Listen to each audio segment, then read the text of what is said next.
가나안 복음 방송을 시청하고 계시는 시청자 여러분들 만나면서 반갑습니다. 네, 저는 국제 선교신학교에서 후배들을 양성하고 있고 사단법인 성경 바로 알리기 운동 본부를 통해서 많은 분들 성경의 진리를 함께 공유하고 있는 김종진 교수입니다. 오늘은 출애굽기 15장 1절, 2절, 2절 말씀을 통해서 구원받은 성도들의 찬양이라는 제목하에 같이 말씀을 나누기를 원합니다. 제가 먼저 본문 말씀을 봉독에 올리겠습니다. 출애굽기 15장 1절, 2절입니다.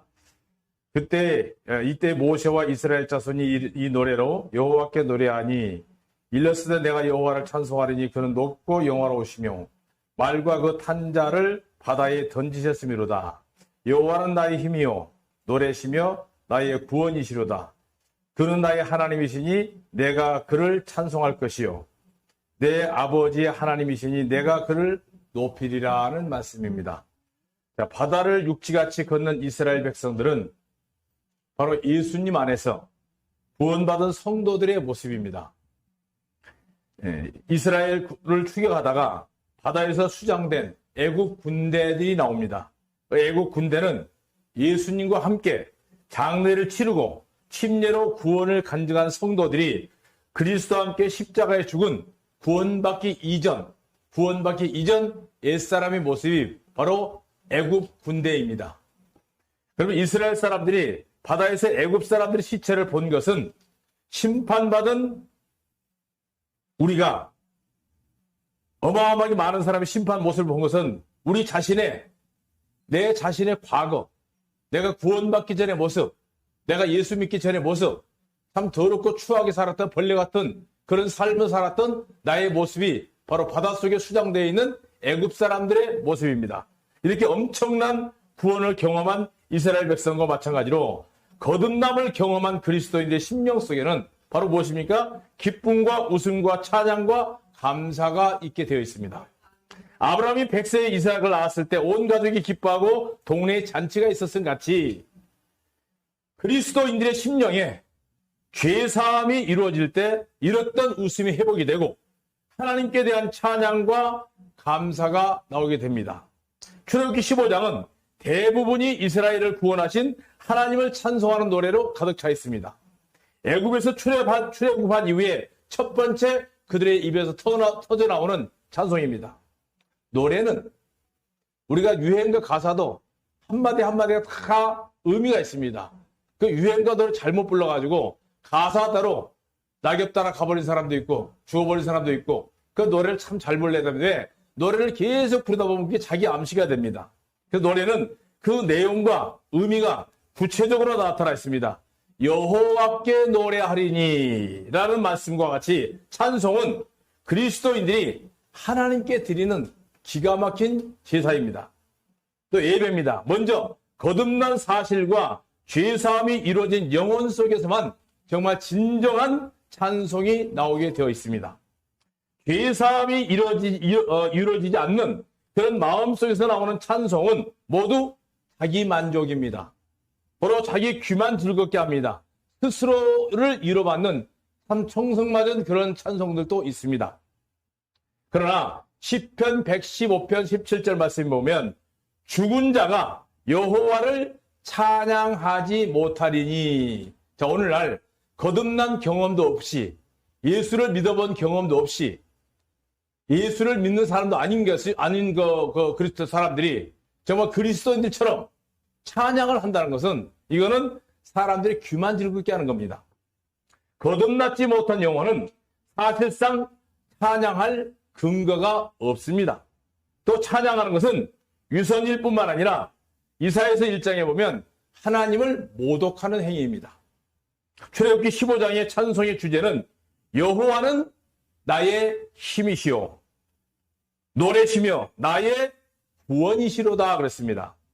그는 나의 하나님이시니 내가 그를 찬송한다 그랬습니다. 분명하게 나타냈습니다. 그리고 하나님께서 어떻게 이스라엘을 애굽에서 건져내셨는지 분명하게 언급하고 있습니다. 마찬가지로 요한복음 1장 29절 말씀에 보면 세상 죄를 지고 가신 하나님의 어린 양이신 예수님께서 죄인들의 죄를 담당하시려고 단번에, 단 한 번입니다.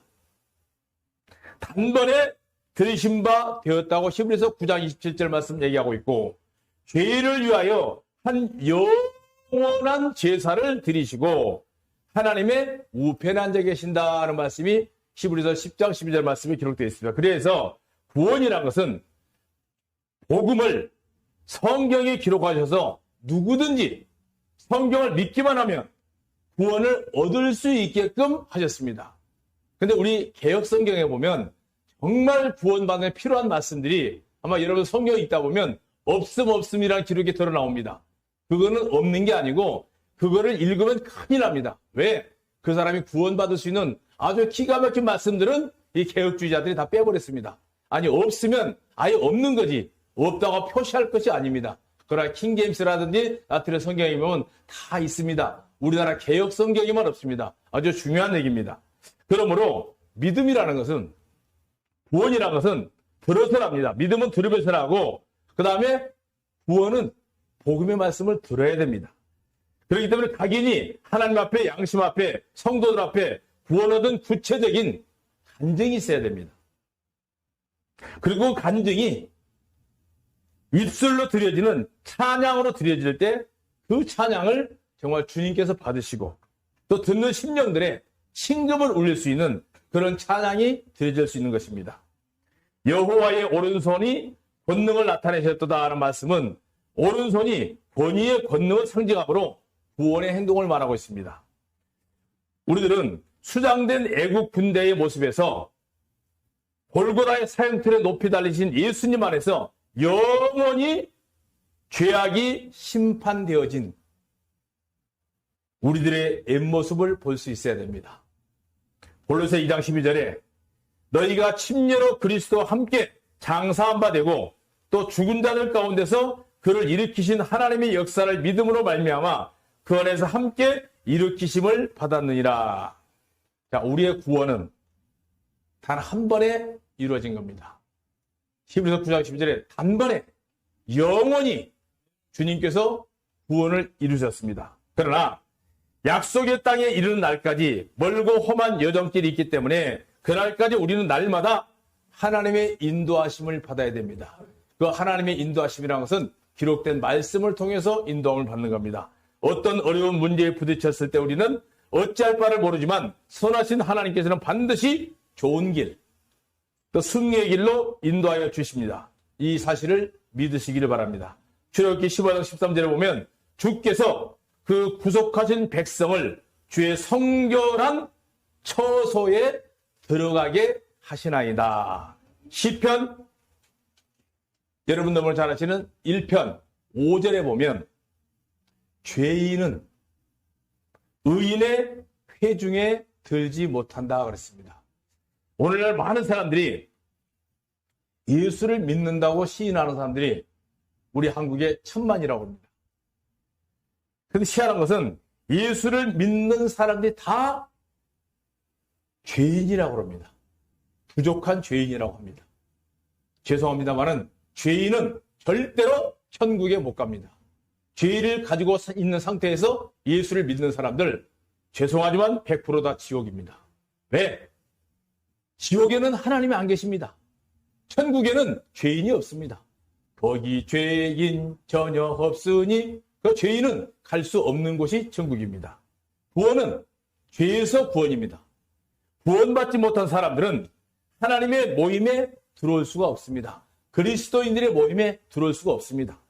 하나님께서 주의 구속하신 백성들을 성결한 처소로 들어가게 하신 것 같이 마찬가지로 우리 그리스도인들은 고린도전서 1장 2절 말씀에 보면 예수님 안에서 거룩하여졌고, 거룩이 뭡니까? 분리됐다는 얘기입니다. 애굽에서 이스라엘 민족들이 고센 땅에 따로 분리해서 있었던 것처럼 오늘날 그리스도인들은 죄악 가운데서 분리해서 하나님이 따로 불러내서 모이게 한 것이 그 단체가 교회입니다. 근데 잘못 착각하면 교회를 건물로 오해를 할 수 있습니다. 건물은 교회가 아니고 예배당입니다. 자, 예수 그리스도의 몸을 단번에 들이심으로 거룩함을 얻었기 때문에 정결한 또 성결한 처소에 들어갈 수 있는 것처럼 우리가 거룩할 수 있는 것은 물리적인 힘으로 되는 것이 아닙니다. 진리로 되는 것입니다. 요한복음 17장 17절. 저희를 진리로 거룩하게 하옵소서. 아버지 말씀은 진리입니다. 그러므로 우리가 당당하게 거룩한 성소인 하늘에 들어가게 되는 것입니다. 출애굽기 15장의 찬송은 하나님은 크시고 두려우시고 권능을 찬양하고 구원의 구체적인 사건을 노래하고 마지막으로 가나안의 거민들을 열거하면서 앞으로 있을 이스라엘 민족들의 여정을 끝까지 책임지시겠다는 하신 분이 바로 하나님이시고 저와 여러분이 섬기는 아버지십니다. 아버지입니다. 아버지. 아까 특송도 아버지, 색소폰 연주 아버지. 정말 이름만 불러봐도 가슴 벅찬한 이름, 그 이름이 아버지입니다. 출애굽기 15장 1절에서 18절까지는 바로 이스라엘과 모세가 하나님 아버지께 드리는 찬송이었습니다. 그리스도인들은 구원 얻은 이후에 간증의 토대 위에 주 예수님을 찬양하게 되어 있습니다. 그리고 19절에서 하나님께서 바로의 군대를 수장시킨 사건과 이스라엘 민족들이 바다를 육지처럼 건너 사건을 단순하게 반복하고 있습니다. 이것은 예수님 안에서 영원히 형벌이 끝나버린 죄의 사람이었던 우리 자신들의 모습이 바로 홍해에 수장되어 있던 애국 군인들의 모습이 저와 여러분들이 예수 믿기 전에 침례로 간증을 했습니다. 침례로 뭡니까?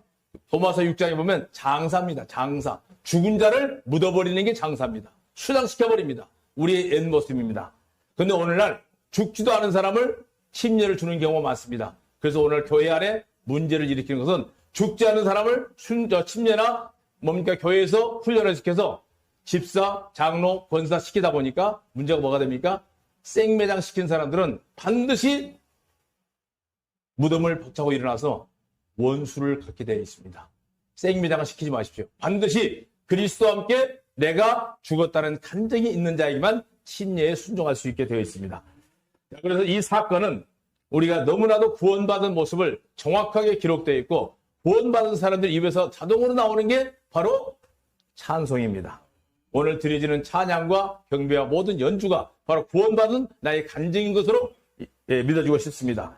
사망을 통과해서 저 하늘로 건너가고 있는 우리들의 모습을 상징적으로 보여주고 있는 것이 출애굽기 15장입니다. 그런데 모세의 누이 미리암은 이 찬송에 이어 자신의 찬송을 드리는 것이 아니고 너희는 여호와를 찬송하라. 이 말씀이 굉장히 무서운 말입니다. 지시적인 말로 은근히 지도자적인 위치에 나타나고 있는 미리암은 결국에는 나중에 문둥병이 걸렸습니다. 이 부분은 다음 교회에 다루겠습니다. 왜? 여자가 오늘날 지도자의 위치에 있는 경우가 굉장히 많습니다. 이거는 성경에서 원하는 것은 아닙니다. 예수님의 제자들, 예수님의 사도들, 신약에 단 한 명도 여자들을 쓴 일은 없습니다. 교회의 일꾼은 바로 예수님의 형상인 남자들을 통해서 일하고 있는데 바로 미리암이 어떤 위치에 있었는가를 나중에 기회에서 모시고 오늘 드려지는 찬양과 경배를 받으시는 주님께 정말 여러분의 간증이요 또 내 생명을 구원하신 죄에서 구원하시고 지옥에서 멸망에서 구원하신 주님께 드려지는 찬양과 경배를 받으신 주님께 감사와 찬양과 영광을 올려드리길 원합니다. 감사합니다. 고맙습니다. 주님께 영광.